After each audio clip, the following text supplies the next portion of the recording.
Everyone always said that my parents were the perfect match. My mom was a successful actress, and when they met, they instantly fell in love and had me. My dad was also doing pretty well for himself because he was the heir to my grandpa's big company, and so he was crazy rich. I mean, our family was rich and famous. What more could we want?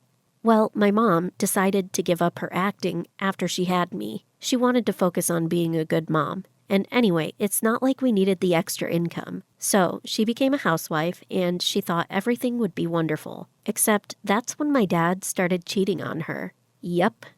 By the time I was 9 years old, he was even bringing women home to our house and he wasn't even trying to hide it.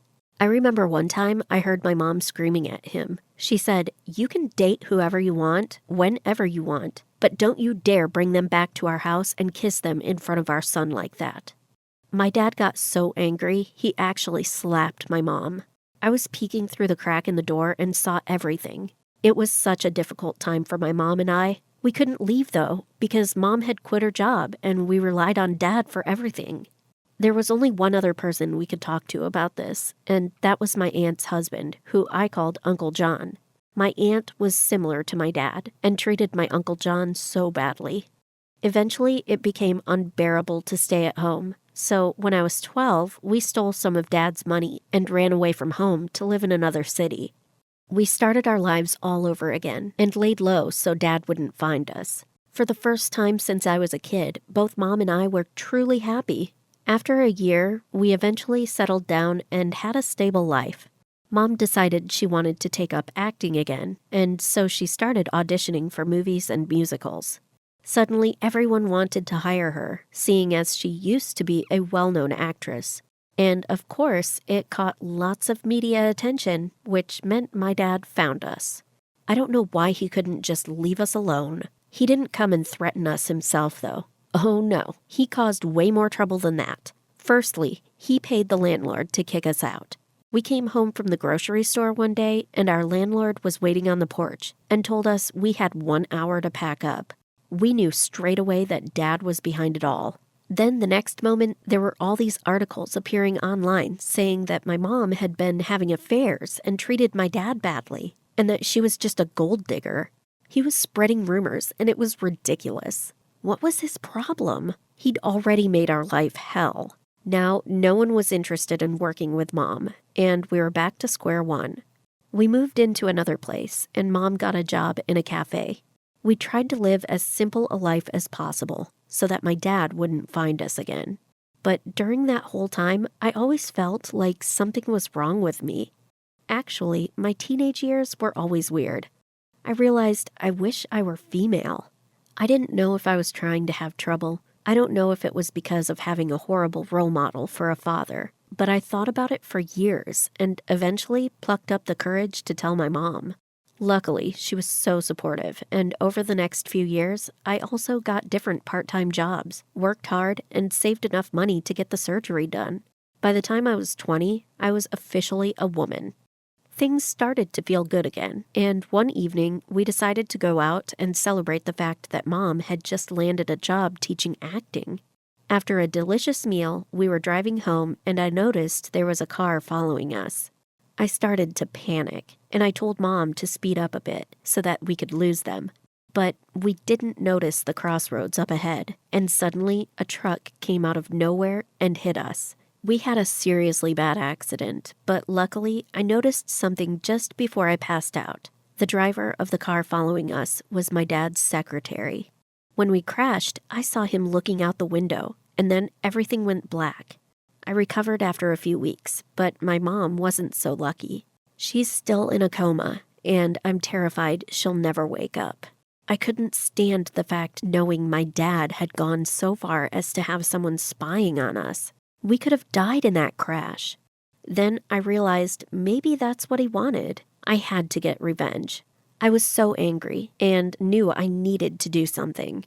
There was one good thing about all of this. No one back home knew I'd changed my gender, so no one would be able to recognize me. I left my mom in the hospital, and the doctor assured me that he'd call me every day. I told him I'd be back soon. I just had something to take care of first. I moved back to our old town and managed to get a job as a maid at Dad's house. He didn't hire me. It was his latest girlfriend that did. He didn't care about anything at home anyway, just like how he always was. I started to watch him carefully, sneaked into his office when I could, pretended to clean furniture to find the secret drawer where he kept his documents. Ever since I was young, I always knew there was something fishy about how he ran the company. His business was no fair and square, and I had to expose him. I just needed time to figure out the best way to do it. But it was crazy. He didn't even recognize me at all. I mean, obviously I was a woman now, but still. While I worked there, I bumped into Uncle John again. He often came over to the house as he was now working with my dad. We talked a lot, but of course he didn't know I was his nephew. I couldn't believe that my aunt was still treating him badly. I also felt sorry for him, and the more we hung out, the more I started to develop feelings for him. I know it's wrong. I mean, technically he's my uncle. But I really think I love him, and he seems to like me too. I don't know what to do. My mom is still in a coma, but I came here to get revenge. Should I forget about my feelings for my uncle and get my revenge? Or should I give up my revenge plan and convince my uncle to run away with me? I don't want to see him suffer like this, but I can't forget about what my dad did to us. These need to be washed by hand. Kelly threw a pile of clothes on the floor. And be quick about it! Hey, I'm Maya, and that bossy girl is Kelly. Although we live in the same house, we aren't siblings. You see, when I was just a baby, I was adopted by a loving old couple. They lived on a farm in the countryside. Their kids had grown up and left home, and they were both missing the lively energy that only a child could bring.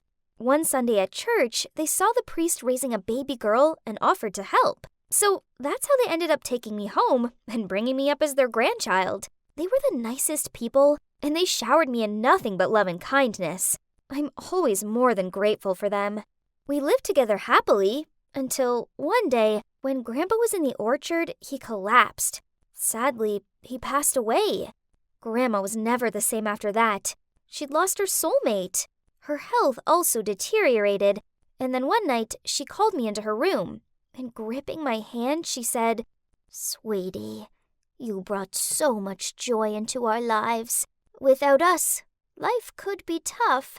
But don't worry, we're always with you. When I'm gone, go find my old purse hidden in the broken tractor in the back barn. We've saved up a little bit for you. Our little Maya have to live your best life. All right?" Then, before I could ask her any more about this, she closed her eyes, and just like that, she'd left me forever. I stayed with her for hours, crying my heart out.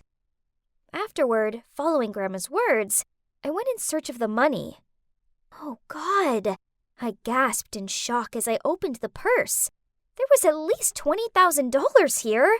How did my grandparents manage to save up such an amount of money?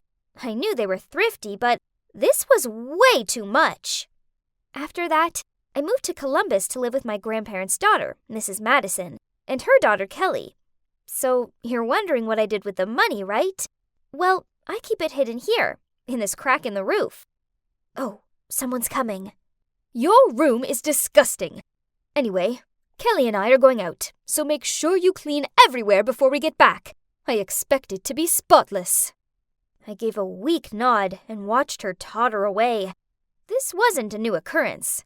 Every day, they'd mess up the house, then force me to clean it. I know, I was basically the real-life Cinderella. But it's okay. As soon as I turned 18, I'm gonna leave this place anyway and start living my own life with my money. The next morning, it was raining, so I tried to walk to school as fast as possible, when suddenly, Kelly drove past me and deliberately sped through this big puddle. Mud splattered all over me. Jeez, why is torturing me her favorite hobby? My shirt was filthy, and as I walked toward my locker, some girls laughed at me.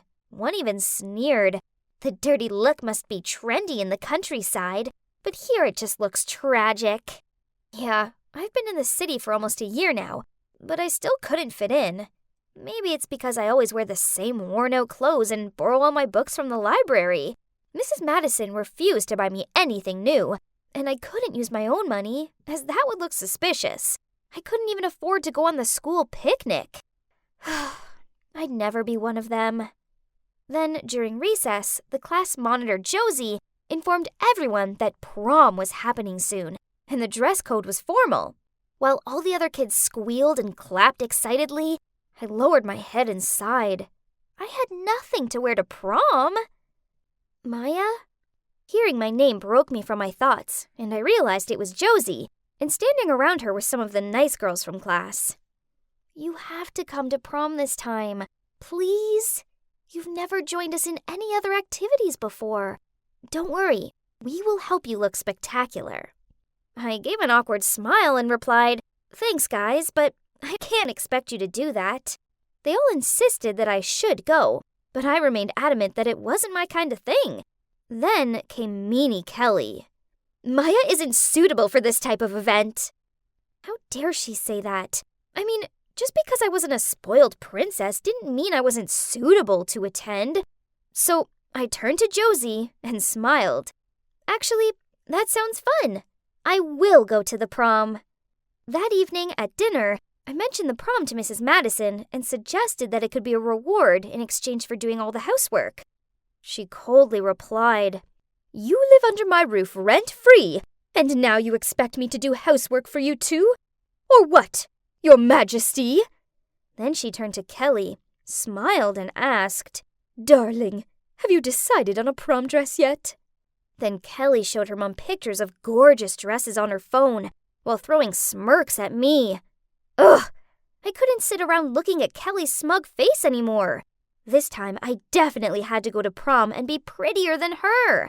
So that weekend, I went thrift store shopping with Josie, and after looking in about a dozen stores, Josie lifted up this really pretty blue gown. It had a tear down the side, but I knew I could easily sew that up and thrift flip it a little. I'd seen people do that on YouTube. The night of the prom, Josie did my hair and makeup, and I showed up in the dress. I felt like a real-life princess, and everyone was looking at me and giving me compliments, while Kelly stood there with her arms folded and a sulky look on her face. Then this boy called David walked over to me and started talking. Turns out, he was the new senior here. All the girls had their eyes on him, including Kelly, who walked over and tried offering him a drink, but he snubbed her and continued talking to me, leaving her standing there in silent anger before storming out of the prom. I had such a wonderful night with my new friends. I arrived home in a great mood and was happily singing to myself. But this instantly changed when I saw Kelly sitting there waiting for me. Such a thief! Now, don't tell me this fancy dress just fell down on you from the sky! Kelly shouted at me. I insisted that I hadn't stolen anything, so she dragged Mrs. Madison to the living room and asked her to check if she had lost any money recently. Mrs. Madison said no without thinking at first, but when she read Kelly's face, she started to fake complaining about some $100 bills missing from her purse, and the two started to jump on me. Ugh! Unbelievable! I ran up to my room and tried to shake away the negative thoughts and think back to how happy I was at prom. Then, as usual, I checked my hiding spot. Huh? What was that noise? I looked towards the stairs, but no one was there. It was probably just the house creaking or something. The next day at school was amazing, as loads of kids stopped and talked to me. Then, when I got home, I went up to my room and double-checked my hiding spot. My heart plummeted in my chest. The purse! It had gone! I frantically searched for it. Then I remembered hearing something last night, and there were only 3 of us in this house. Could it be? Furious, I ran into the living room where Mrs. Madison and Kelly were watching TV. I shouted at them, My money! I want it back right now! In an unconcerned tone, Mrs. Madison replied, What money? What are you talking about? Oh, I see. So you have your own money all along, and have been keeping it for yourself? Poof! What an ungrateful brat! Mom lets you live here even though you aren't actually family, and now you're accusing us of stealing? I knew they'd taken my money, but what could I do about it? I had no choice but to go back to my room and cried as I looked at old photos of me with my grandparents. The next day at school, I really wasn't in the mood for lessons. During recess, I was just staring out of the window in despair when I heard a cough, so I looked and saw David there. "Hey, Maya." He smiled at me. "Are you okay? You seem kinda down." I'm fine. I gathered up my stuff and left. I know he was only being nice, but I wasn't feeling like small talking right now. Then, after school, Kelly made me carry her heavy backpack home. I had no energy left to argue, so I glumly did as she asked. That's when David drove up alongside me and asked, "Hey, that looks heavy. Do you need a lift?" I nodded and got into his car while forcing a smile to thank him. He asked, "Maya, what's up? You can talk to me, you know. I'm a good listener. Promise." He's so sweet, and I instantly felt safe around him. We chatted a lot and started hanging out more and more after that. We took walks through the park and had lunch together. I found myself growing closer to him, but not in the way you might think. No, more like a brother. Then, a few weeks later, when Mrs. Madison made me clean up the mess in the house that she'd made again, I found something under her bed. The old purse that Grandma had left me. And the money was all gone! I stormed downstairs and slammed the purse onto the kitchen table, but Mrs. Madison shrugged. "It was my mother's purse. Therefore, that money belongs to me. You obviously stole it from my poor elderly parents." Kelly backed up her mom with her annoying tone.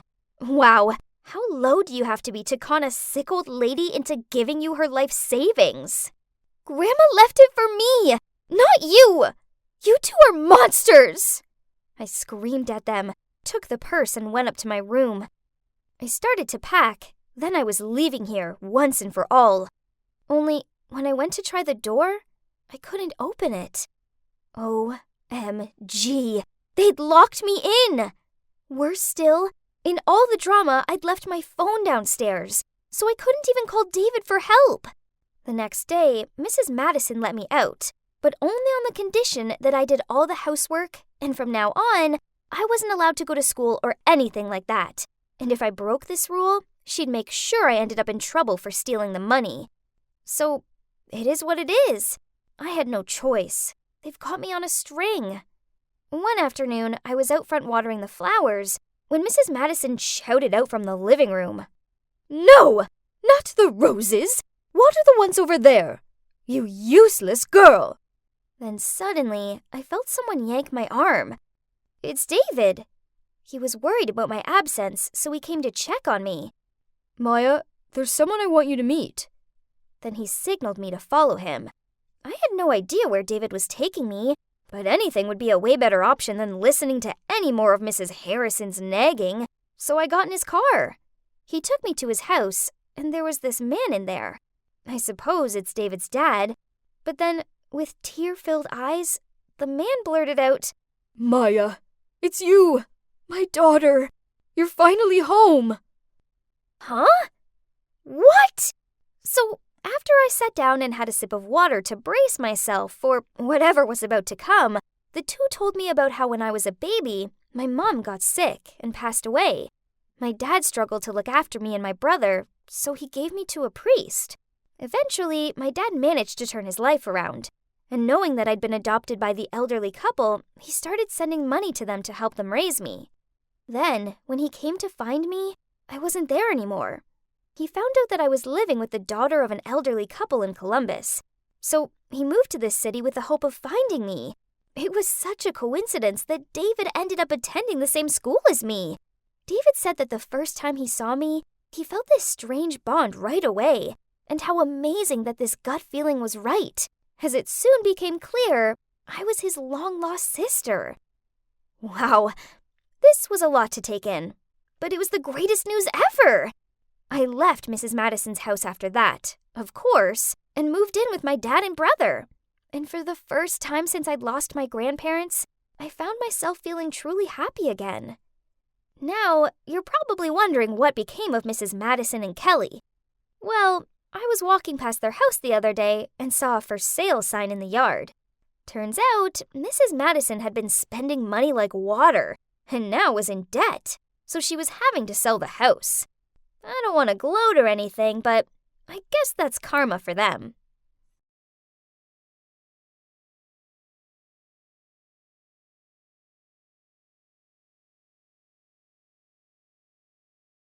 Did you hear anything I just said? Oh gosh, sorry. And, no. I swear, I wasn't ignoring my friend on purpose. I was just distracted by that guy over there. Luca. I know, he's so handsome. The best part is, he's single.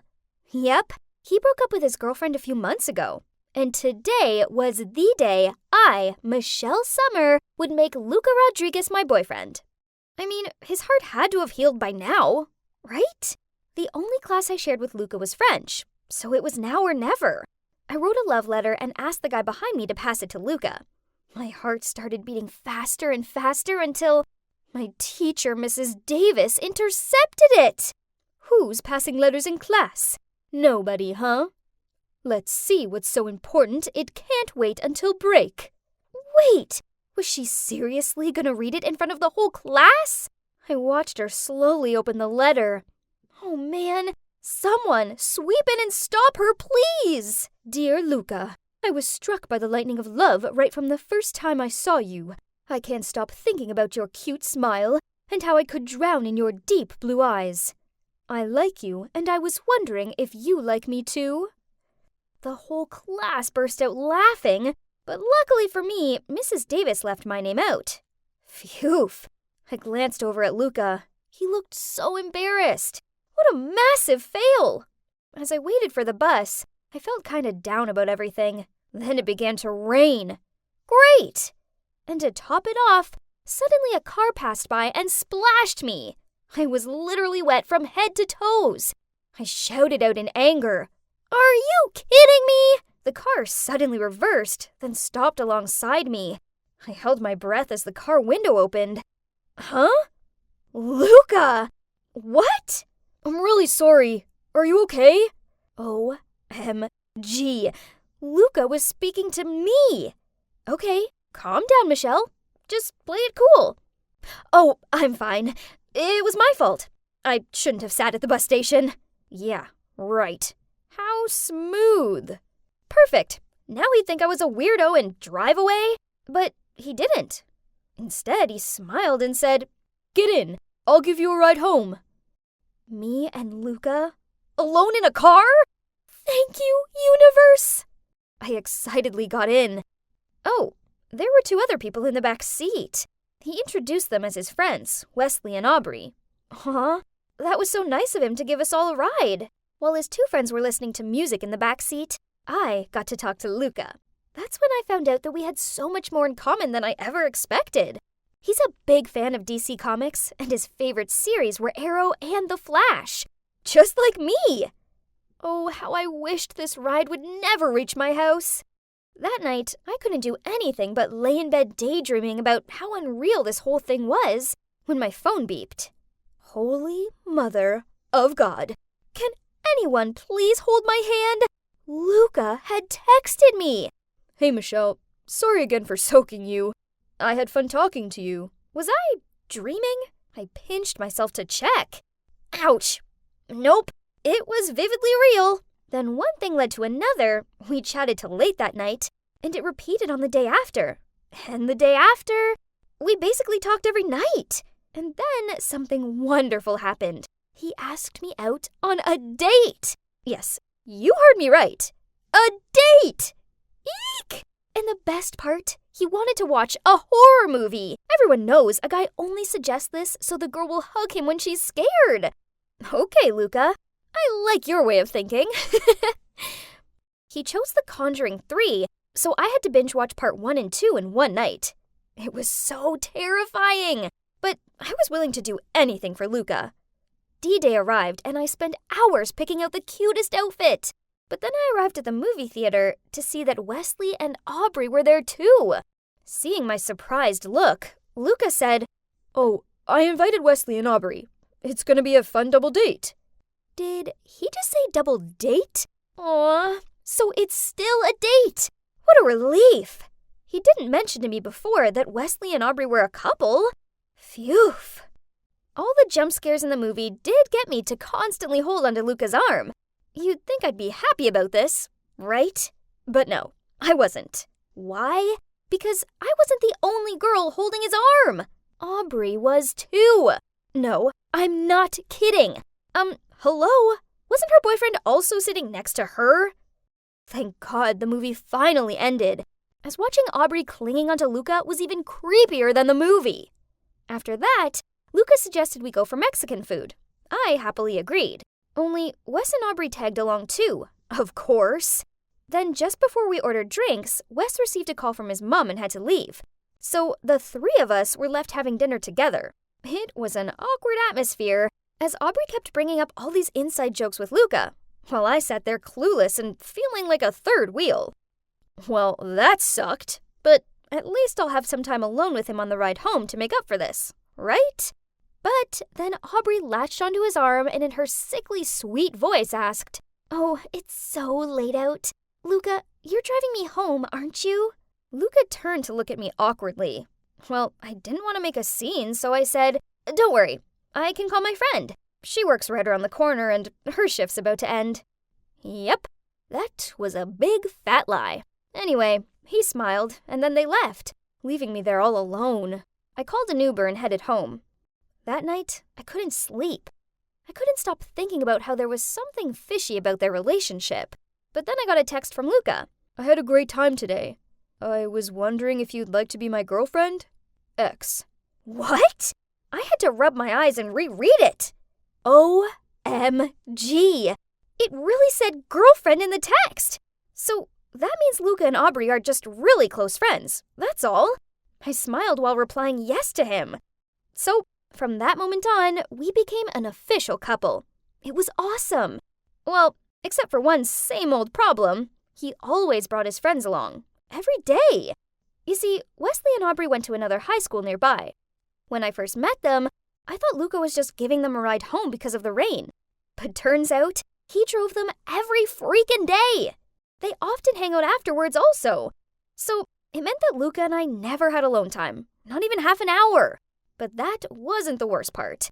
Since Luca and I became official, Aubrey's become even bolder than before. For instance, one time at the park, Luca was eating a hot dog and got some mustard on his face. I laughed so hard and told him to stay still so I could take a picture of his cute face. But then Aubrey just turned to him, took out a tissue, and wiped the mustard away. And that wasn't all. She even drank from his cup, fed him snacks, and often gave him these googly eyes. You must be wondering how she could just blatantly flirt in front of Wes like that?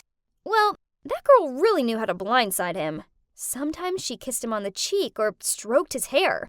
Ugh. So who did she actually like? Wes or Luca? I decided to do a test to find out.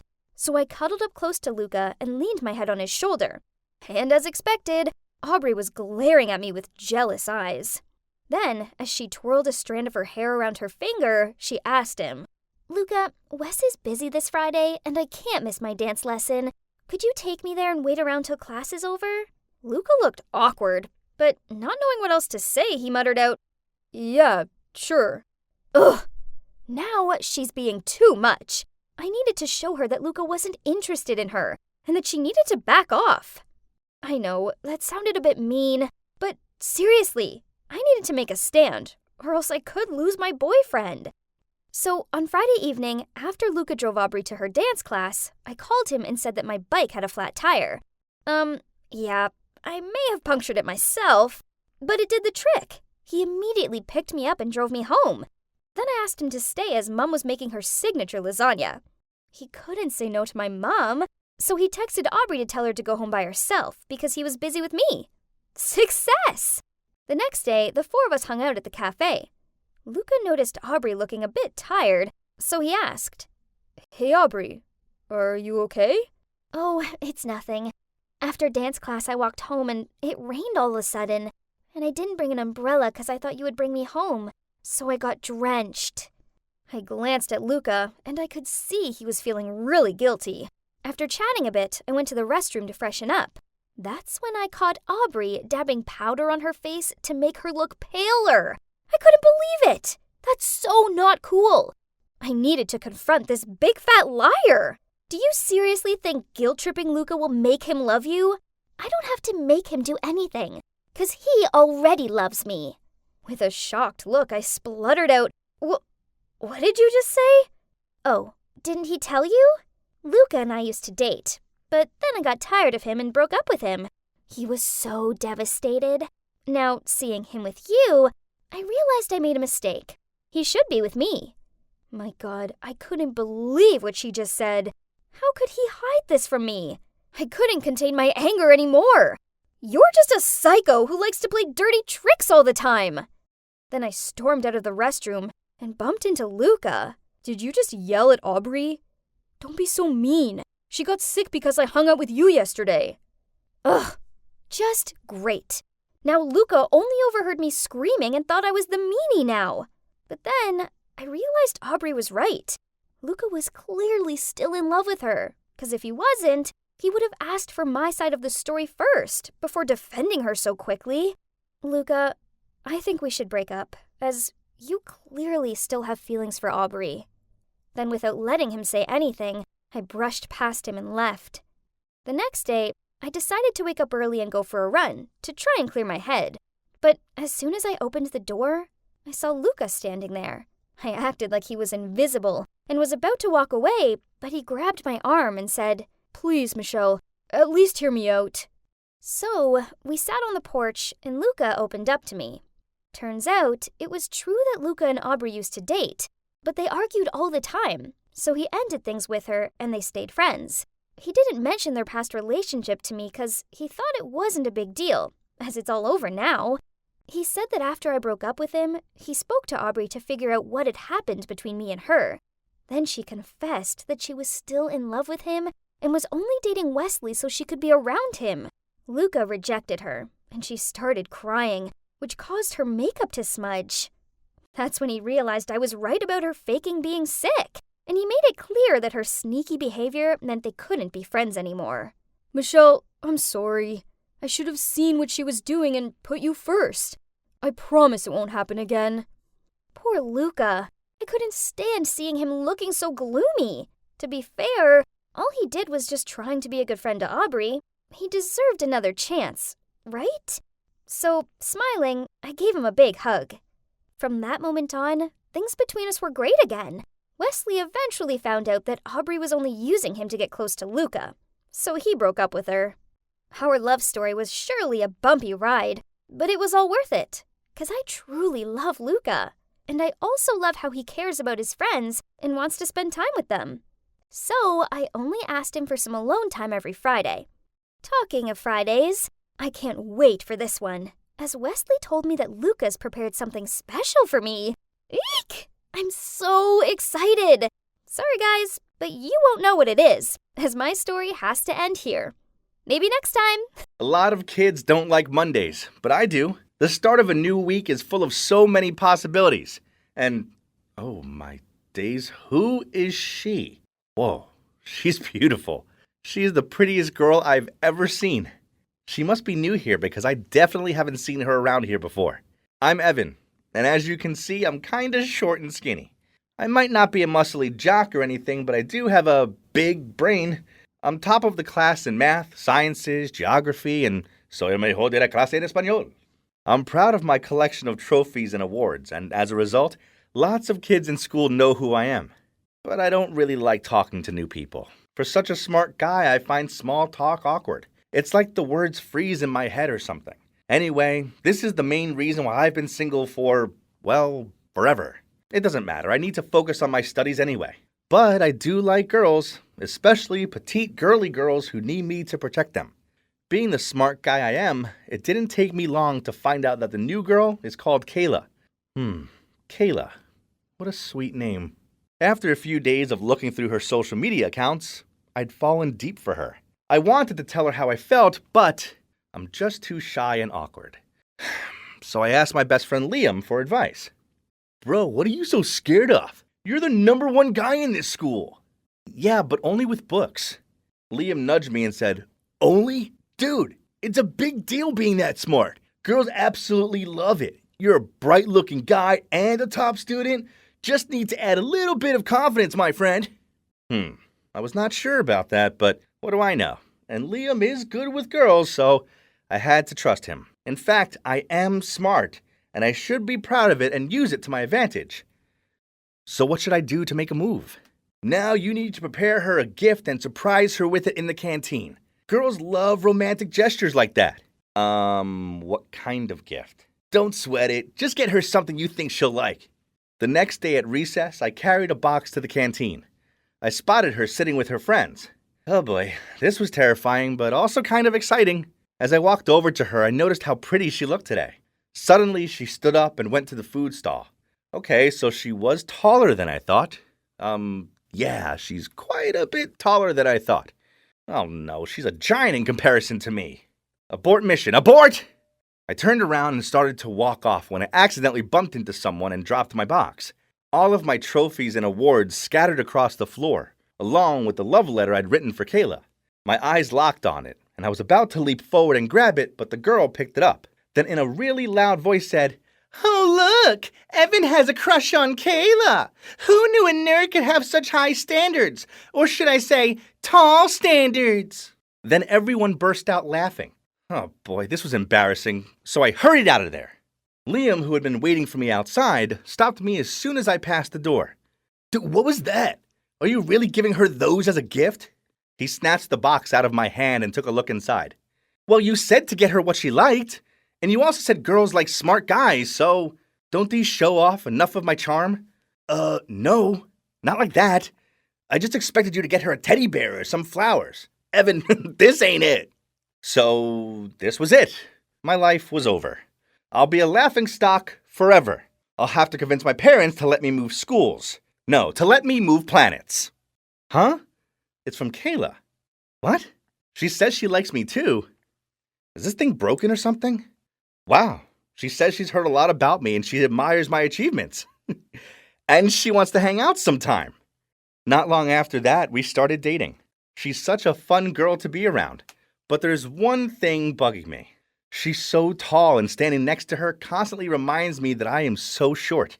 It never really bothered me before, but it does when I'm around her. People have always said I'm small-framed, but being next to her makes me feel like I'm a hobbit or something. I decided to bulk up, so I started going to the gym, but it was so hot and sweaty in there, it made me feel sick. So I gave up. I was born this way anyway. There's nothing I can do about it. Meanwhile, Kayla didn't seem to bother that I was smaller than her, and being seen in public with me didn't faze her at all. But I don't know, I just didn't feel comfortable. So after class, when she was waiting for me by the door to go to lunch together, I muttered out some excuse about needing the library, and I'd meet her there in a bit. I know it sounds bad, but I didn't want to hang out with her at school, as I didn't want the other kids gawping at us and making fun of our height difference. I've been in here all lunchtime. I don't want to see Kayla. Oh no, there she is. Phew, she's gone. Oh, why do they put these things so high up? Here, let me. I turned to see it was Kayla. Then she easily grabbed the book and passed it to me. Startled, I peered around to check no one had seen this, and spotted two girls giggling and whispering to each other. This was so humiliating. It was bad enough that Kayla was bigger than me, but she was a sporty girl, so she was also stronger than me. One lunchtime, I was struggling to open my bottle of Coke. Suddenly, Kayla appeared, grabbed it off me, and even though I muttered out I wanted to do it, she ignored me and opened it with ease. Then, one night while I was studying, Liam texted me telling me to go check my Insta. There was a picture of me sitting on Kayla's lap in the school garden. What? And then beneath it were loads of comments such as, Whoa, little baby Evan with She-Hulk Kayla. And one of my friends even said, Clearly Evan's the wife and Kayla's the husband. No, this couldn't be happening. That afternoon in the school garden, I'd asked Kayla to check my back for an insect bite. But before I could stop her, she'd pulled me onto her lap to check. But some jerk had taken a photo and posted it online saying, Little Evan is sitting on the lap of his Hulk girlfriend. I was furious, especially with my friend's comment. I mentioned it to Kayla, but she just shrugged and told me they were only messing about and it was no big deal. After that, I didn't want to be around Kayla so much. She just made me feel so small, and I hated being laughed at by the other kids. A few days later, I was running in PE class when I tripped over my own feet and fell so hard onto the ground that I almost fainted. I lay there seeing stars and feeling like an idiot when a load of kids gathered around me. Kayla was also in the sports hall having her training lesson, so she ran over to me and ordered everyone to give me space. Then she bent down and lifted me up in her arms and carried me across the room. This was mortifying, so with the last bit of my energy I shouted, "Put me down! I'm not a baby!" "Oh, okay. I'm just trying to help you." "I don't need your help. It's embarrassing. It's like you're the man in our relationship. You make me feel inferior." Everyone was gawping at us and whispering. Then Kayla put me down and walked off in silence. She looked upset, and I felt kinda bad. That night, Kayla messaged me asking to meet me in the park. When I got there, she was already waiting for me on a bench. I sat down next to her and said, "Look, Kayla, I'm sorry about before. I was just..." "Stop. I want us to stop. You care too much about what other people think. So what if I'm taller and bigger than you? Who cares? You've never been small or weak in my eyes." I was speechless, and she continued, "You just don't value or appreciate me. I know you avoid me at school. I don't want a boyfriend who's embarrassed to be seen with me. I deserve better than that. So it's over, Evan." Then she stood up and walked off. I watched her go, and even though I wanted to run after her and beg her to forgive me, I didn't. I just sat there all alone, feeling like a fool. That night I thought about it a lot.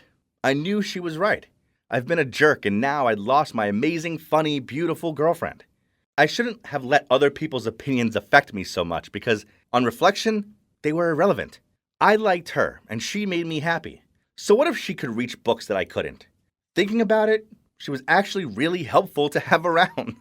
A few days later, I texted Kayla to apologize and asked her for another chance, but she didn't reply. So I arrived at her doorstep with flowers in a box. Kayla opened the door and frowned at me. "I'm an idiot, a great, big, small idiot. But I really like you, Kayla, and I want everyone to know it. I really like Kayla! Please give me another chance, as I'm miserable without you." She stayed silent for a sec, but it felt like an eternity to me. I felt like I could faint until she spoke up. "Yes," she smiled at me. "I'll give you another chance, but don't mess it up this time." I leaped into her arms and hugged her. Yeah, she was holding me in the air, but I didn't care. I was just so happy she was my girlfriend again. After that, I passed her the box which was full. No, not of my trophies and awards, but tubs of strawberry ice cream, her favorite flavor. I might be small and Kayla might be tall, and yeah, okay, maybe this does look funny to some people, but I don't care what anyone thinks anymore. I'm just over the moon, stars, hey, the entire solar system that she's agreed to be my girlfriend again. 5, 6, 7, 8. Wow, honey, you're so good. Oh no, now I'd lost count. How long had she been standing there for? Oh, sorry. I didn't mean to startle you. Can you teach me some moves? I hesitated, but I didn't want to sound mean, so, sure, Carol, come in.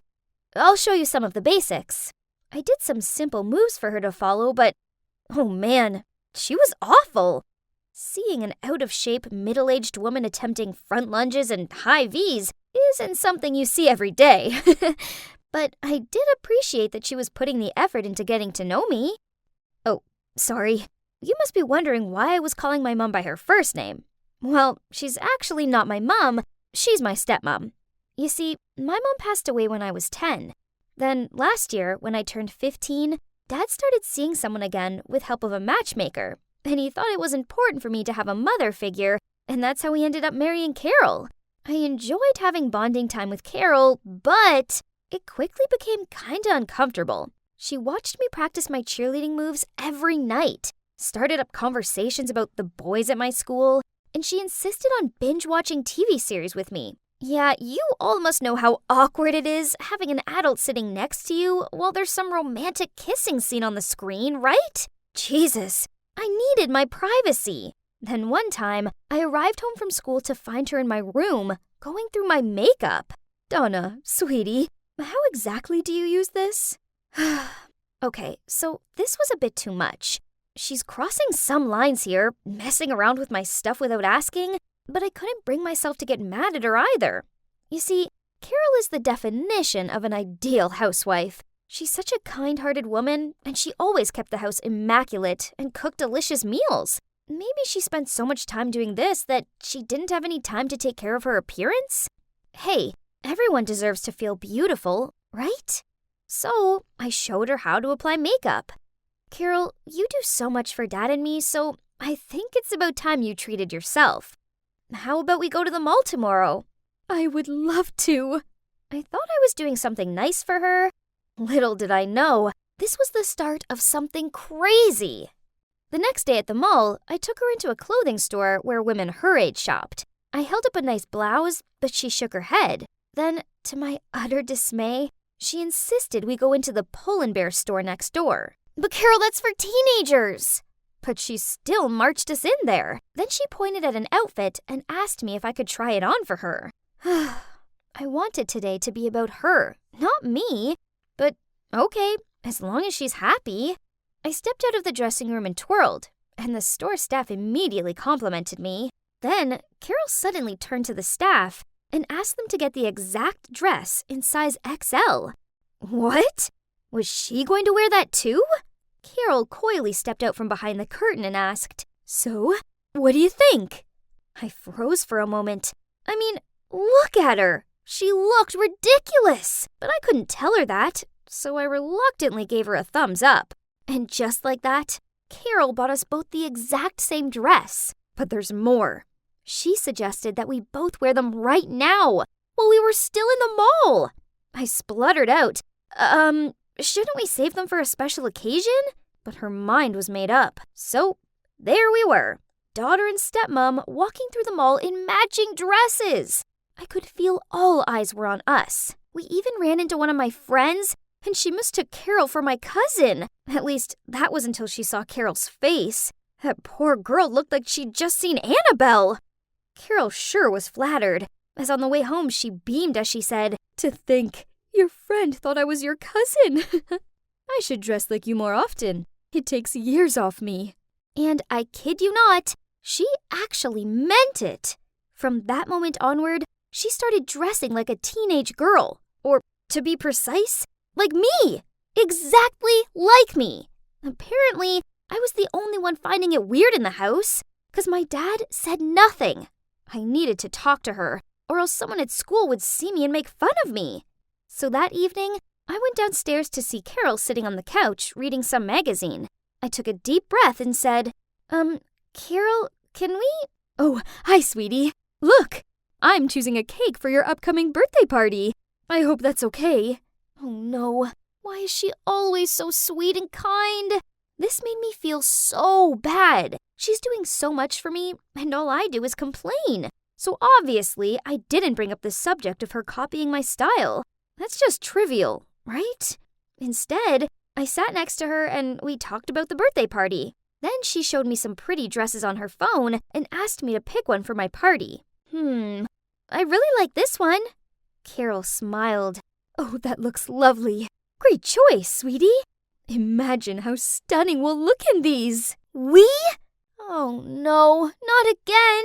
It had to be now or never to talk to her about this. Carol, I don't think we... But at that exact moment, my dad arrived back from work. What are you two still doing up so late? Before I could say anything, Carol ran over to him. Donna and I are going to wear this dress on her birthday. What do you think? Great. Anything that makes my ladies happy. I couldn't go through the humiliation of being dress buddies with Carol for one more time.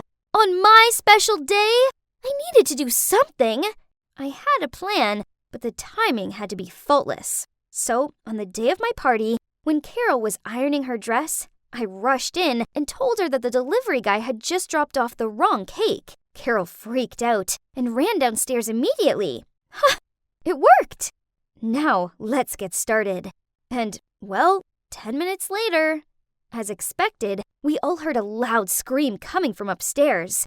Dad and I rushed in and saw Carol sitting on the bed crying into the dress. Darling, what's wrong? She held up the dress. Look, It's ruined! There was an iron-shaped burn mark on it. Yep, you guessed it. It was all me. When Carol left the room, I turned the iron's temperature to max. My God, I really had to pinch myself trying not to laugh. But suddenly, Carol turned to me and in a serious voice said, You need to change to another dress. What? She can't be serious, right? It's okay, Carol. You can just wear another dress. I don't mind. No, it's not okay. We've planned this. Go get the blue one that we both have. Listen, I don't think we should dress the same. It's just weird. Then my dad jumped in. There's no time to argue. The guests are already waiting downstairs. So, Donna, go get changed. Ugh, unbelievable. It was so embarrassing. All my relatives were complimenting us, but I knew they were really laughing inside. My friends, on the other hand, were sniggering and telling me we looked like a budget version of the Olsen twins. I thought that day was already a nightmare, but then it got extremely annoying when she even started to copy my behavior. One evening, my boyfriend Thomas came over and we were all eating pizza in the living room. I took a bite and said, OMG, delish! And the next thing I knew, Carol was quoting those words of mine as she sipped on her Diet Coke. Cringy! Then later, when Thomas had to leave, I walked him to the door and I squeezed his cheeks as a cute little goodbye, since we couldn't exactly kiss or anything in front of my parents, obviously. But guess what? Just under 5 minutes later, Carol suddenly sat closer to my dad and did the exact same thing to him. It was so weird, and my dad wasn't really impressed either. But here comes the worst part. A few days later, my friend had sent me a link to Carol's TikTok account. Oh my days. It was a video of my dad, and it had thousands of likes. Then suddenly I heard noises coming from downstairs. Carol? Carol! Carol scampered out of the kitchen looking clueless. What's wrong, honey? What's wrong? My colleague just sent me a video of you playing a prank on me.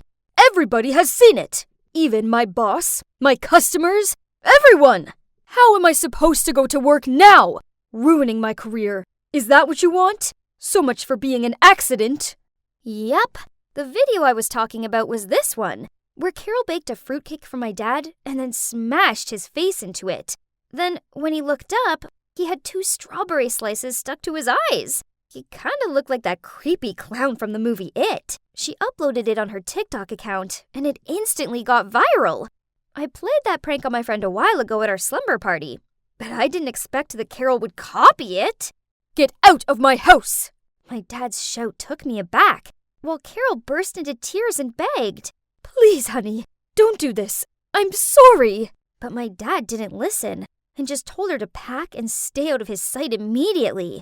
As she started to move, I grabbed her arm. Carol, wait. I know that you've been copying my clothing style and my behavior, and now this TikTok. But you must have a reason for that, right? Carol nodded, so I calmed Dad down, and we sat down with her as she sobbed out. My first husband often made fun of my dreary appearance. He even banned me from going to his family events, as he said the way I looked was embarrassing for him. Then eventually, he couldn't stand looking at me anymore, so he handed me the divorce papers. Now I'm with your father. I worry he too will get irritated by my looks, and I'll be abandoned again. But he adores you. Therefore I thought that if I tried to be more like you, then he'd adore me too. My God, Carol's ex is such a jerk. How could anybody want to get a divorce just because their partner didn't have the best dressing sense? I hugged her tightly and said, Nobody's going to abandon you. You're a part of this family. But how about we find you a new style of your own, instead of copying mine, okay? Carol nodded at me with a light smile while still sniffling. My dad eventually calmed down, apologized for overreacting, and came over to join us in the hug. So, after that, I started helping Carol with the house chores so she had more time to spend on herself. I showed her how to style her hair, helped her pick out some stylish clothes, and sent her the links to some videos on makeup tips. Now she has her own chic image going on. She kind of reminds me of Martha Stewart. I always thought my stepmom was bonkers, but turns out everyone's got their own story, right? And we should get to know them first before jumping into any conclusion. Everybody should feel good about themselves, and no one should ever make them feel otherwise. This just in. Due to the new wave of COVID-19, the authorities are imposing a nationwide lockdown, which is expected to last 2 weeks. The lockdown will begin at midnight. Oh no, I have to get back to my dorm. We shouldn't waste any more time talking about this jerk anyway. I grabbed my stuff in a rush. Then suddenly, the doorbell rang. I'll be back in 1 second. Steven went to answer the door, while I had no choice but to wait for him. Gosh, this whole pandemic situation was so worrying, and I was already not in the mood for any more bad news. From the living room, I could hear the voice of whoever was standing outside the door. Hey, any chance I can crash here for a bit? Sure, but just get your life together soon, will you? Gabe? Gabe turned to look at me. His eyes widened when he realized who I was, and he awkwardly looked away from me. So you two know each other? Steven looked at us confused. There was an awkward silence between us three before he continued. So, Janet, this is Gabe. He's my friend from the college hockey team. Gabe, this is Janet, my good friend from high school. Jeez, this had reached new levels of uncomfortable. Gabe cleared his throat. Ahem. So, where do I sleep, Stevie? Then he headed straight to the bedroom that Steven pointed to while yawning, saying he's going to sleep first. Steven laughed and turned to me, saying, He's always like that. We were quite close back in college. He comes and sleeps over sometimes. I stuttered out. Steven, that's the guy I was just telling you about. The one that ghosted me. Steven gave me this astonished look, but he didn't say anything. Ugh, I so wasn't in the mood for this. I think it's best if I go. And right when I thought it couldn't get any worse, a phone call came. Upon seeing me pretty much freaking out as I took the call, Steven must have sensed something was wrong. He asked me as soon as I was off the phone, Is everything okay? It's my roomie. She just told me there's been a positive case in our dorm. I can't go back until quarantine is over. Oh no, what am I supposed to do? All my stuff is in my dorm room, and I can't drive all the way back to my hometown. It's like forever, and it's late already. I wouldn't make it anywhere before the lockdown, and staying in some hotels for 2 weeks was surely not a smart choice. Janet, you can stay here. Steven gently smiled at me. Don't worry, I'll take care of everything. I can prepare the couch for you, so you don't have to go sleep in my bedroom. Aw, he remembers I have slight claustrophobia and feel uncomfortable in small rooms. I was about to reply, but he stopped me, then immediately walked over to the couch and started rearranging it. This was cute, and I did feel touched. Guess I'm staying here for quarantine. I mean, this would be fine, but Gabe was here too. What a small world, and what an awkward situation I'm in. But what choice do I have? The first night, Steven stayed in the living room with me, and we talked a lot. Do you ever wish we were still back in high school? Things seemed simpler then, didn't they? Sometimes. It helped that back then I had the sweetest boyfriend. Do you remember when you got the cheerleading team to perform a special routine for my birthday? That's the cutest thing anyone's ever done for me. Steven grinned. Well, I tried. We were so happy back then. Then college got in the way. Hey, it's not all bad. We're still great friends. Steven smiled back gently. Very true. It felt good taking a trip down memory lane with Steven. He used to be a sweet and caring boyfriend, and he still was such a guy. No matter what, being around him made me feel safe. We continued talking until dawn, then fell asleep. Much later in the morning, I woke up to the sounds of the fridge door slamming. Through blurred eyes, I made out that it was Gabe. He glared over at me before he stormed off back to his room. Ugh! Why did he hate me so much? Then I saw that he'd left pancakes on the table. Oh, these must be for Steven, so I took them over to him. He was eating them as Gabe reappeared. Hey Gabe, thanks for the pancakes. Gabe grunted out a, yeah, then gave me a dirty look before he walked off again. I tried my best to avoid Gabe, but this wasn't easy when I was stuck in a small apartment with him. I spent most of my time reading a book or listening to music.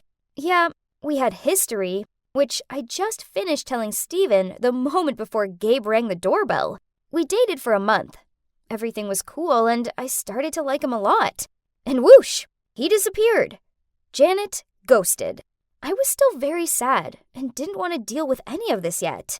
Did the universe set up this surreal quarantine situation so I could get over this being ghosted thing? Then after that, when Steven was in the shower, Gabe walked over to me and passed me a candy bar. I put my book down and took it from him, but only because I didn't want to be rude. Then he awkwardly perched on the edge of the couch and said, what's the deal with you and Steven? This annoyed me, so I blurted out, "It's none of your business." "Oh, please. I could already tell there's something going on the moment I walked in." Then, before I could reply, he continued, "Fine by me. Makes sense for a girl like you would fall for a playboy." Steven is a good guy. He let you stay here, didn't he? So maybe you should think twice before you badmouth him in the future. Gabe grabbed the candy bar off me, then stood up. His cheeks were puffed out with anger, and he looked like he was going to explode. That's when Steven appeared and tried to defuse the situation. He led Gabe out of the room, but after that, I was too mad to read. So I sat there overthinking things and feeling even more annoyed than ever. Dinner was awkward. We all sat around the table in deadly silence, and Gabe and I avoided making eye contact. I felt bad that Steven was stuck in the middle of this situation. He didn't deserve this. As I was washing up, I overheard Gabe say to Steven, "Can you give us some space? I need to talk to Janet in private." Steven went off to his bedroom. Then Gabe waited till I'd finished, then asked me to go out to the balcony with him. "Look, Janet, you're smart, beautiful, and very independent. I fell for you right on the first date." Ugh, right. Good luck fooling me one more time. I'm so over it. Seeing that I wasn't taking him seriously, Gabe continued. "I really mean it. That's why you're totally out of my league. I was too cowardly to tell you this, so I decided it'd be best to just disappear and let you forget about me." What? Was he being real? I had no idea he thought that way. He apologized for what he did, and I told him I forgave him. Okay, so maybe Gabe wasn't so bad after all. He's just really insecure. This sucks, as we got on so well. After our conversation, I felt less awkward around Gabe. He started doing cute things for me, such as leaving snacks with a little sticky note that had some cute doodles on it on my pillow, bringing me juices, and showing me funny memes on his phone. I mean, this didn't make up for what he did, but we were confined in a small space together, so politeness doesn't hurt, right? But then Steven started being weird. Whenever Gabe did anything nice, Steven would tut, snort, and on a few occasions, mutter out some rude comments such as, "From ghosting to stalker. Nice." Why was he being like this? Hey, don't tell me that he's jealous of Gabe. Great. Out of the frying pan, into the fire. Then, one lunchtime, Gabe made us French onion soup. As he passed it to me, Steven shook his head and, laughing, said, "That stinks.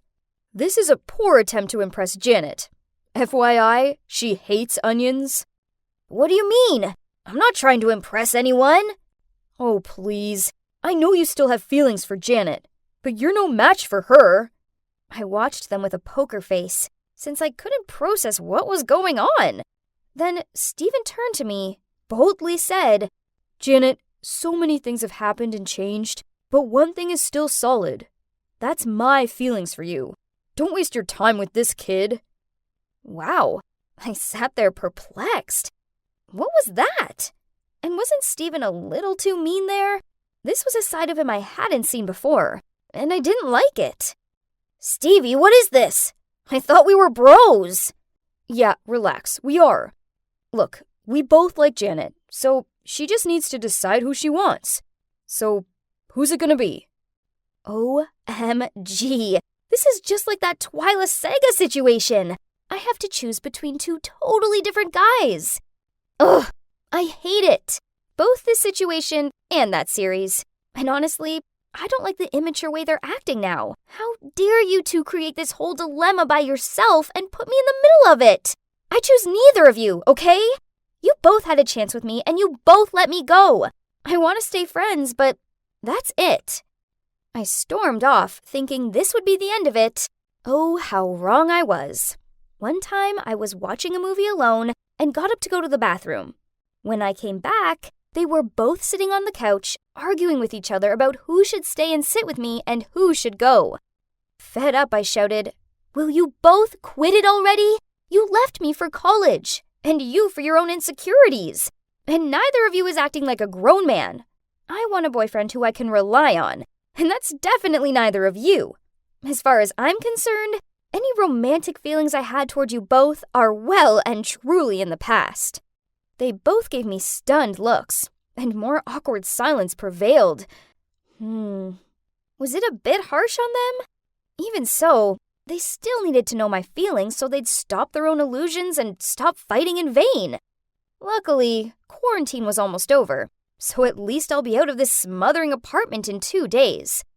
Oh boy, that was the longest 2 days ever. No one spoke to each other, and the atmosphere was awful. When it finally ended, I muttered out a quick thank you and hurried to the door. Janet, we are still friends, right? Yeah, you're still my friend too, yeah? Stephen and Gabe impatiently longed for my reply, but I just smiled at them both and left. The truth is, I'm not sure I want to be friends with either of them anymore. The last 2 weeks were so weird and messed up that I can't think of anything further. So, for now, I'm just gonna enjoy the relief of getting out of that bizarre being stuck with two exes scenario first, right? I was on my way to Julia's house for a study sesh when out of nowhere, I found myself flying onto the ground. I was so stunned, I didn't even see the ball that had hit me, or the fact there was a cute guy rushing over to check if I was okay. He helped me up and apologized. Then he pulled a Band-Aid out of his bag. Oh my, who is he? I'd scraped my hand pretty badly, but I almost didn't mind because now I was face to face with a gorgeous guy. In fact, I was so busy staring at him and blushing that I didn't even notice Julia marching towards us. What are you two doing? Turns out the cute guy was Callum, Julia's boyfriend. Ugh, Julia. Of course. Every nice thing is always hers. I'm Jenny, by the way, and that lucky girl is Julia. She's the daughter of the richest guy in town, Mr. Walsh. We're supposed to be friends, but we honestly have nothing in common. I mean, my family is pretty poor. It's not our fault, though. My dad sadly passed away, and so it's just me and my mom trying to make ends meet. Julia, on the other hand, has a silver spoon shoved down her throat. But fate still brought us together. I know it's kind of wrong, but that night I couldn't stop thinking about Callum. He now, in fact, gave me motivation for the next study session with bossy Julia, as maybe he would be there again. I even put on makeup and skipping on the way to her house the next day. But, well, it was all for nothing, because Callum was nowhere to be seen. Instead, I had to sit and listen to Julia go on and on about her trip to Paris. I pretended that I was okay, but actually, I always dreamed of visiting the city of light and gazing up at the Eiffel Tower ever since watching Emily in Paris. Dream on, Jenny. Anyway, Julia was incessant. She loved making me look like a fool, and even said, "Aw, poor Jenny. Maybe one day you'll get to go to Paris. But until then, you can just look at all my photos." Honestly, why was she so cruel to me? Last year around my birthday, she'd even shown me a fashion magazine and asked me which dress I liked best. I thought she was buying gifts for me, but instead, she showed up at my party in the exact dress I pointed out. I couldn't believe it. She just winked at me and laughed, and I seriously wanted to scream at her. Anyway, after looking at about 1 billion Paris pics, Mr. Walsh appeared. He looked happy to see us sitting so close and studying together. If only he knew the truth. But I had to pretend I had a lot of fun with Julia and helping her study, at least for his sake. Mr. Walsh was a good friend of our family, and ever since my dad passed away, he'd been looking out for me, and was even paying my school fees. I couldn't let him down. But you know what? I actually started to get excited to go over to Julia's now, as the thought of bumping into Callum again gave me butterflies. I even got myself a new hairstyle. but he was never there, and I always left feeling disappointed. Then one time, after school, it started to rain dogs and cats, and I had to run for it. Then suddenly I felt an umbrella over my head. Guess what? It was Callum coming to the rescue. It was like something out of a romantic movie. He even offered me a lift home. My heart was racing so hard I was afraid he'd hear it. I just sat there in silence, dripping rain all over his clean car. I even caught him looking over at me a few times, and my heart felt like it was going to leap out of my chest. He pulled up at my house, so I was about to get out when he touched my arm and said, "Can I get your number?" I was confused. I mean, wasn't he Julia's boyfriend? He then explained that he was just hired to be her fake boyfriend so that all the flirty boys would get out of her way. Wow, I couldn't believe it. He asked me to keep it a secret as Julia would end us both if this story got out. Okay, it all made sense now. That's why he never came over to her house. I felt so happy. Over the next few days, Callum and I chatted a lot on the phone, and then eventually he asked me out on a date. We went to the fun fair, and right away he held my hand. It made me feel so special, and I never wanted him to let go. We were having so much fun. Then a familiar voice pierced the air. "Well, well, well. Isn't that my dear friend, Jenny?" I felt dread rush through my whole body. We turned around, and there was Julia and her girl gang all standing there with their arms crossed. Callum dropped my hand and rushed to Julia's side. "It was all her, babe. You gotta see the messages she sent. She's been flirting with me for weeks. It's pathetic." Whoa, was he for real? A second ago he was about to lean in for a kiss, and now he was bad-mouthing me? How could he be so two-faced? I tried to explain to Julia, but she wouldn't listen. She just called me a traitor in front of everyone, and told all her friends to lock up their boyfriends in case I try it on with one of theirs next. I was devastated. Everyone was staring at me and judging me. Ugh, if only I could vanish into thin air right now. And as I was thinking about where I could escape to, a guy appeared, grabbed my wrist, and pulled me away. It was Stefan, the guy who lived across the road from me. I didn't understand why he helped me, but I was so grateful that he did. He walked me home and tried to cheer me up by saying how his mom used to love our bakery so much, and that the carrot cake my mom made was his mom's fave. This made me smile, thinking back on all those happy times in our family bakery. When my dad had died, we'd had to sell it to pay off some debt, and life had become quite difficult. Luckily, Mr. Walsh was helping out, but after what just happened with Julia, I wasn't sure I'd be able to face him. The next day at school, everyone was staring at me. I couldn't even find a place to sit at lunch. What had I done? I'd ruined everything. And then it got worse. My phone beeped. It was Mr. Walsh. He said he was so disappointed in me and that I no longer needed to come and tutor his daughter. I wanted to cry, and at the same time, I felt so much relief. But then I read on, and he said, "I'm sorry, but I can't keep my promise anymore. I'll continue to subsidize your school fees, but you'll have to figure something out for college. Good luck." My heart plummeted. Not only had I been shunned by everyone at school and backstabbed by Callum, but now the door to college was being slammed in my face too. What would I do? My life was over. I felt so sick. I just walked out of the canteen and went home. I didn't dare go to school over the next few days. I was miserable. And just when I'd given up all hope, there was a knock at my door. It was Callum. What was he doing here? He said he was sorry for what had happened and that he missed me so much. Then he asked me if I'd be interested in being his secret girlfriend. What in the world? I was so angry, I wanted to slam the door in his face. But he was fast enough to catch my hand, which took me aback. At that exact moment, Stefan happened to walk past. Seeing me standing there with Callum, his face changed and he immediately walked away. Oh, no. I definitely couldn't let him misunderstand anything about me anymore. He's the only friend I had left. I yanked my arm away from Callum and chased after Stefan. I finally caught up with him and blurted out how I'd been feeling like the whole world was against me and that I didn't know what to do. He told me to calm down, then we went to sit on a bench in the park, as he let me confide everything in him. By the time I finished talking, I was on the verge of tears. Then he said, "Listen, Jenny, you're better than this. Don't dim to fit in with those people at your school. Good people will see you for the real you. You're strong, and you can get through anything. I know you can." He was right. I was better than this.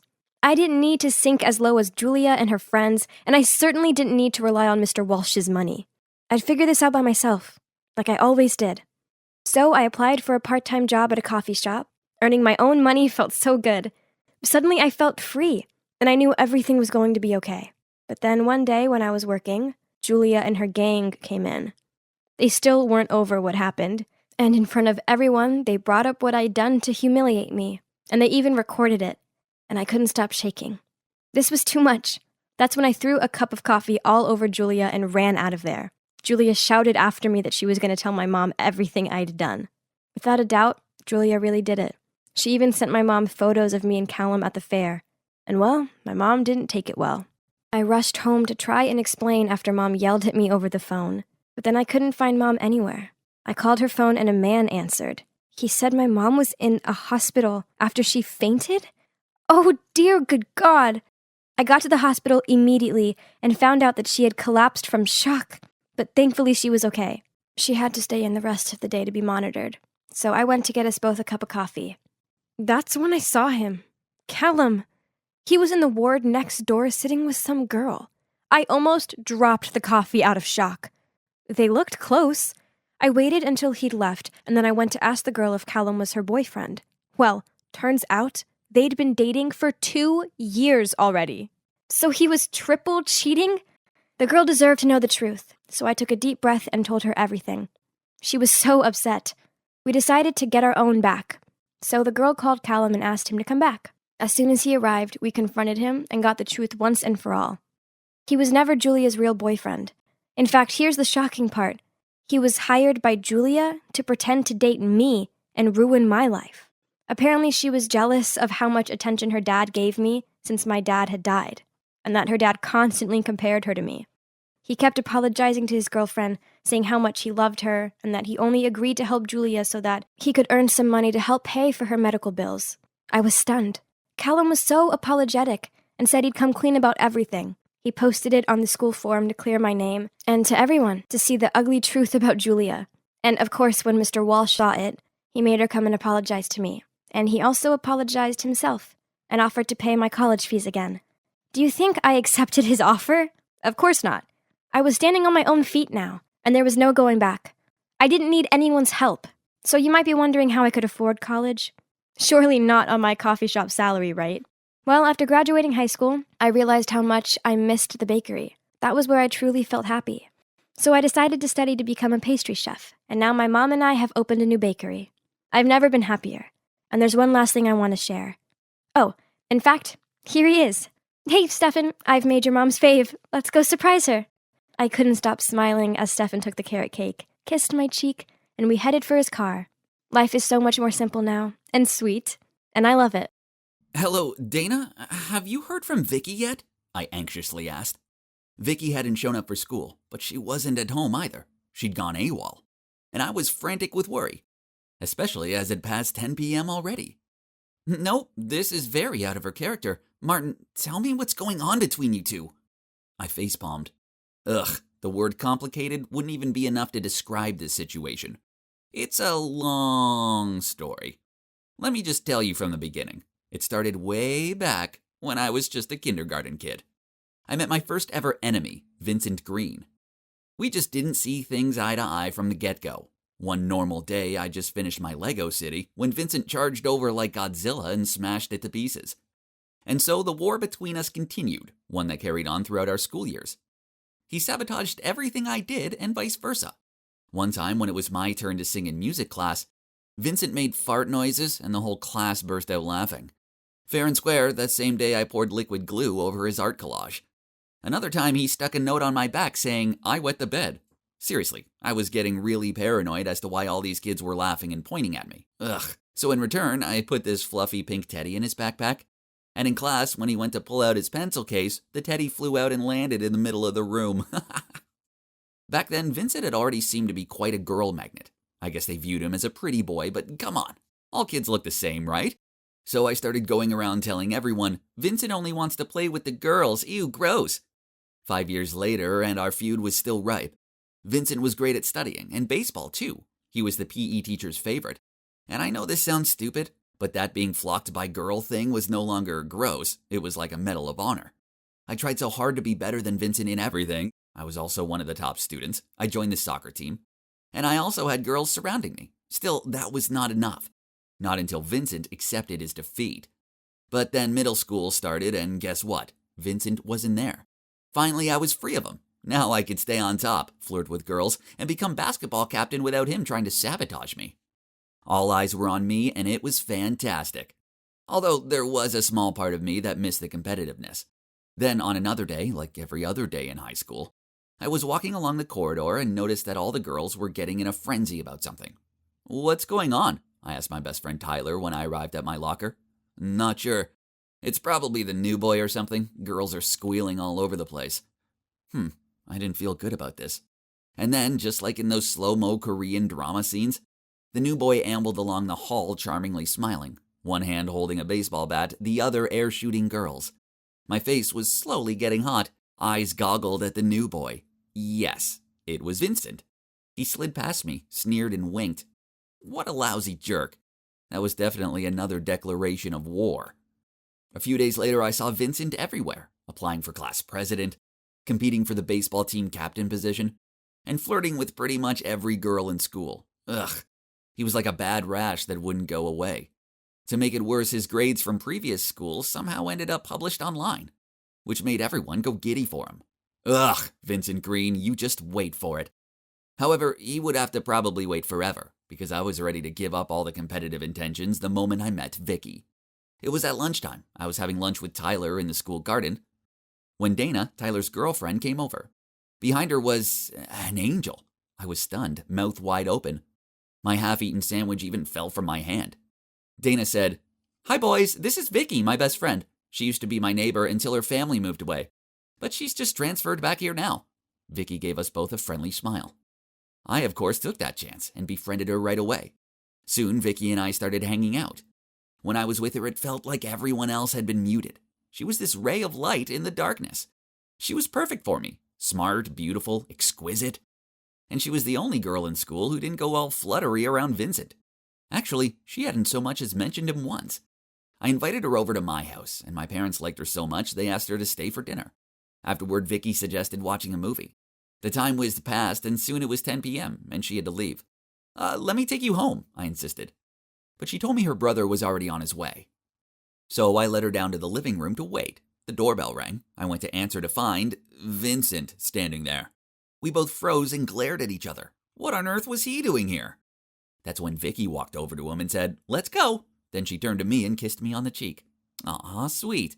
But I couldn't think about this right now. Why was my mortal enemy at my front door? Vincent grunted. "Vicky, what's going on here?" I also snarled. "Yeah, Vicky, what's he doing here?" Despite the death stares we were giving each other, she just shrugged. "Oh, Vinny, this is my boyfriend Martin. Martin, this is Vincent, my brother." Brother? My wonderful and perfect girlfriend is Vincent Green's sister? No. Yo, you're dating this loser? Vincent pointed a shaking finger at me. You are really that jerk's sister? I was trembling even more, while Vicky seemed unbothered as she walked toward the car. Vincent immediately growled at me. "Stay away from my sister," before he quickly chased after her. I stood there deadly still, a horrified look on my face. I probably resembled some sort of gargoyle. No way. How could an amazing girl like Vicky be related to that jerk? The next day, Vicky texted me to meet her at the cafe. "We need to talk." Uh-oh, no man ever wants to hear those words. Talk about a bad omen. But we were meant to be going on a double date with Tyler and Dana tonight, weren't we? I entered the cafe to see Vicky sitting there, looking all sulky with her arms folded. Oh no, this didn't look good. Before I even had a chance to sit down, she blurted out, "Martin, why have you never told me about your arch enemy? Do you have any idea how big of a fight Vincent and I had last night?" I sat there open-mouthed. Truth was, since meeting Vicky, I no longer cared about Vincent or our war. I only wanted to focus on Vicky. She made me so happy. I explained this to her, and she replied, "Vincent still hates you. He's forbidden me from meeting you again. Of course, I'm not listening to him, but I want you to both solve this dumb feud." "There is nothing to solve. He started this back when we were just little kids. He's a grade A jerk." I started to get heated. Vicky sighed. "I mean it. You guys need to talk. As for me, I'm not going to let Vincent tell me who I can and can't see. I was so mad at that dude, I just refused to understand her words. I repeatedly came back at her that I didn't want to solve anything with Vincent. Then it got worse. Being as stupid as I could, I blurted out, It's either him or me, so who's it gonna be? Vicky furiously stood up, shouted, "How dare you make me choose a side? I love you, but that's my brother!" Then stormed off. Did she just say she loved me? Oh man, what had I just done? To my surprise, the double date still went ahead. The four of us were in this Italian restaurant, but Vicky hadn't said a word. This was so awkward. When Vicky was in the restroom, Dana gave me a piece of advice. You should listen to Vicky. Go make peace with Vincent. Then, to my annoyance, Tyler also agreed with Dana. I ignored that and asked Dana to take Vicky home. Later, we got into another big fight on the phone. I couldn't understand why she kept telling me to reconcile with that idiot. Just because she didn't want to stand between two rivals? Furiously, I said, I hate your brother. So there's no way I'm going to reconcile. If you love me, you'll be on my side. Vicky yelled out, Both of you are so childish, and neither of you care about my feelings. Then she hung up. So that was the story. Now this brings you up to date, and I have zero clue as to where my girlfriend is. I need to find her, and if that involves putting my differences with Vincent aside, then so be it. So I called everyone to the park, including him. What you two did to Vicky was so obviously wrong, Tyler spoke up. Being stuck in the middle of her bro and her boyfriend must suck. Neither of you even stopped to consider her feelings. Dana continued. Vicky loves you both very much. Don't make her choose. You guys should talk. Then both of them stood up and left us there. Vincent and I sat in awkward silence for a while. Eventually, he cleared his throat.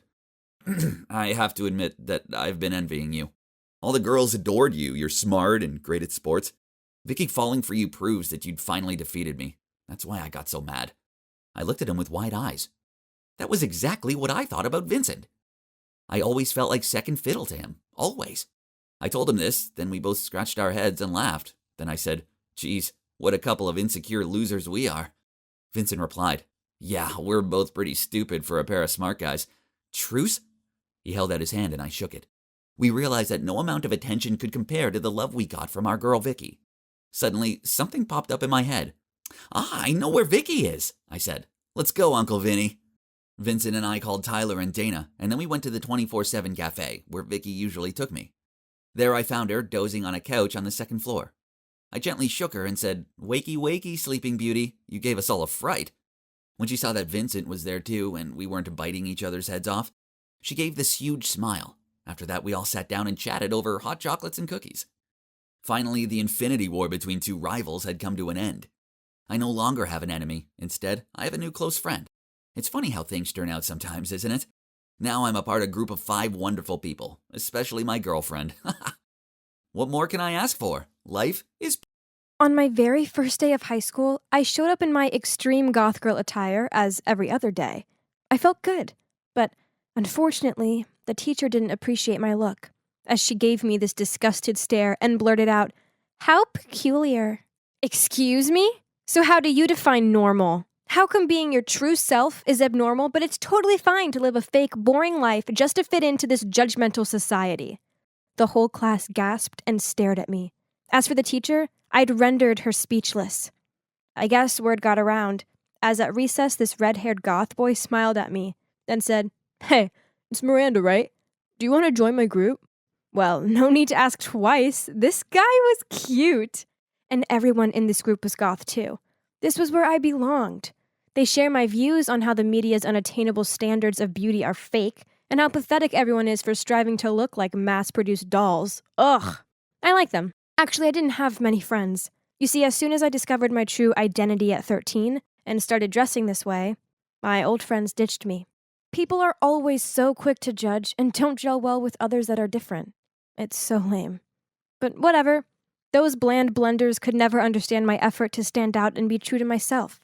The only girl who stuck around was Isabel. She's been my best friend since we were 6. And my black lipstick and chokers didn't scare her off. My parents just thought I was going through a rebellious phase, so they let me do what I wanted. Only my older sister Harper was bitter about it. Oh, please! Biologically and technically, you are not a goth. You're an American who likes the gothic style. Jealous much? You see, Harper was your standard girl next door type. Just like everybody else. Yawn. Whatever. As it's her business. I don't care. But please don't force me to be like her. Ugh! Okay, back to school things. From that day onward, I joined the goths. They were all very cool. Especially the red-haired guy, Ralph. The more time I spent with him, the more I knew we were made for each other. So one time, I confided in Isabel about my feelings for him and told her I was planning to ask him to be my boyfriend. Are you sure? It's just you haven't known him long and you don't know how he feels about you.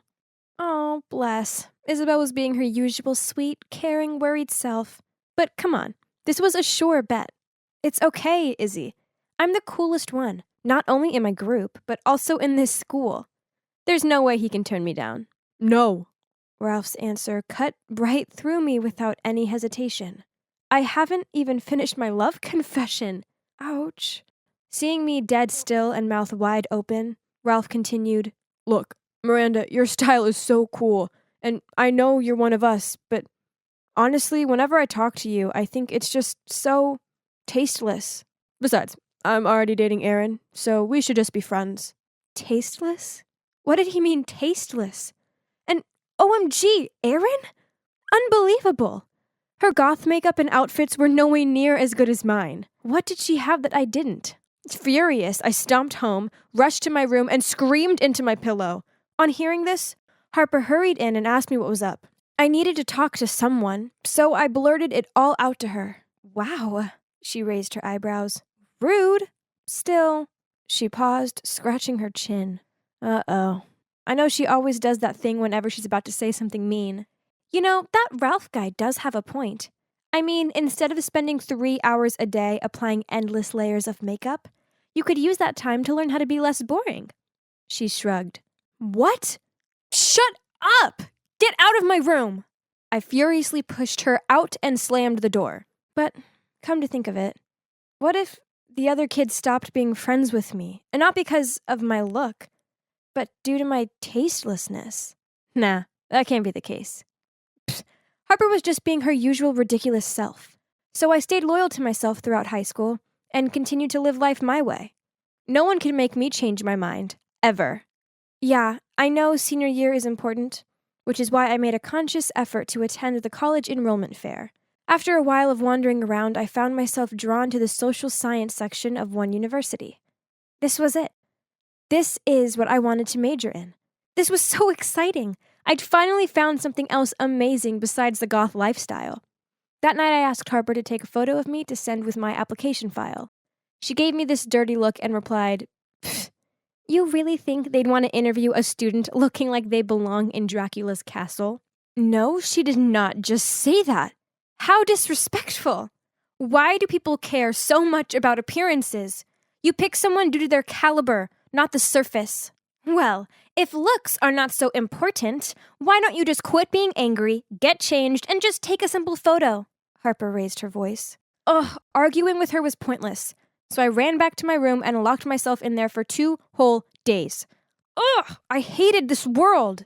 I had a lot of thinking time, which made me realize I do really want to major in social science. So I decided to listen to Harper, remove my makeup, fix my hair, and borrow her clothes for the picture. Oh my God!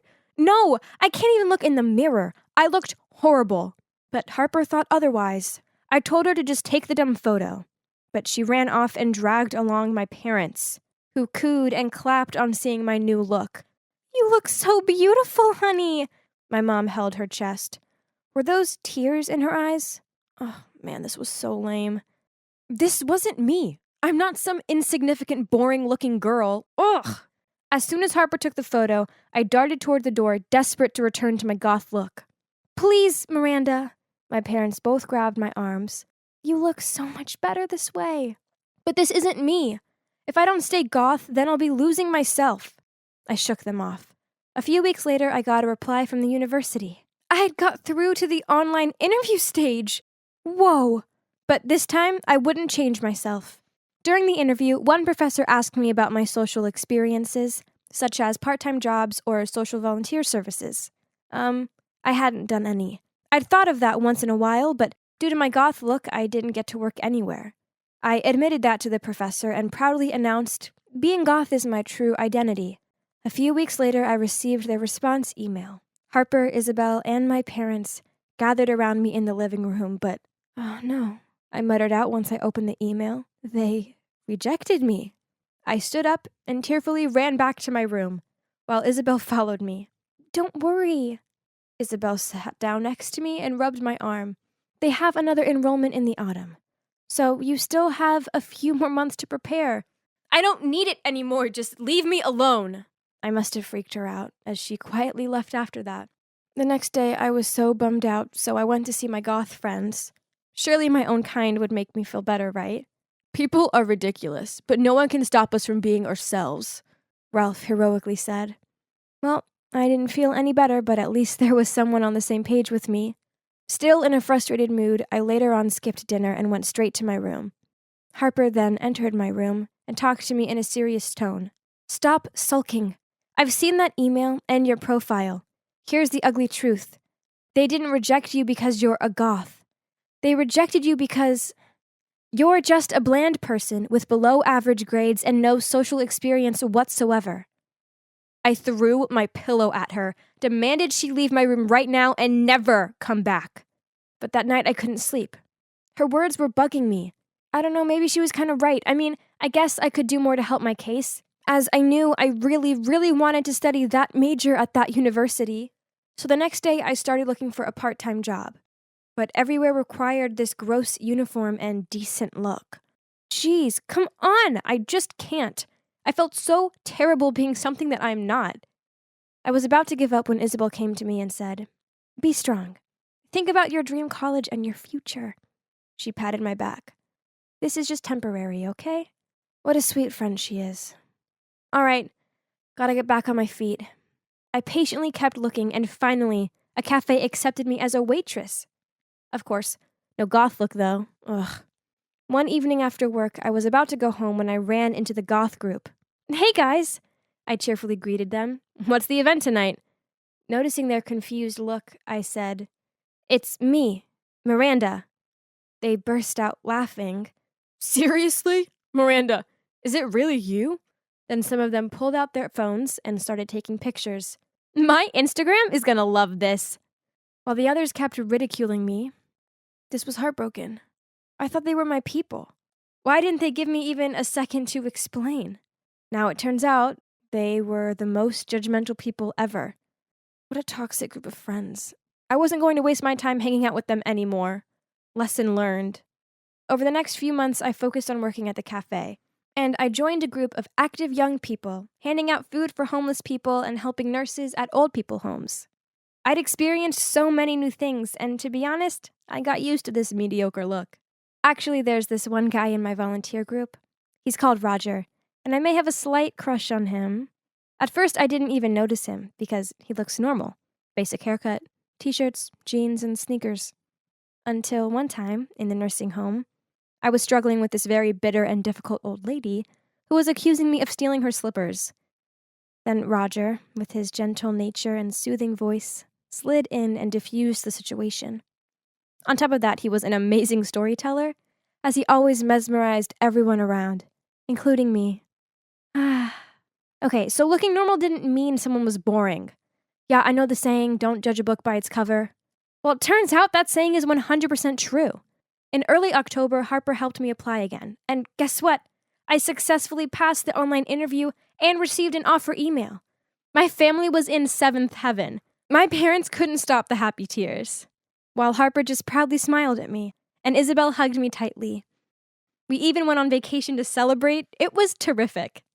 Now, I still love my gothic look, but at the same time, I love my natural look too. I've realized that identifying yourself by how you look on the surface is nonsense, and so is judging people by the way they look. Having an interesting life and being beautiful is not just about obsessively focusing on how you appear. It comes from within. Wait, is that Roger over there? Oh no, he's coming this way. He's waving at me. Perhaps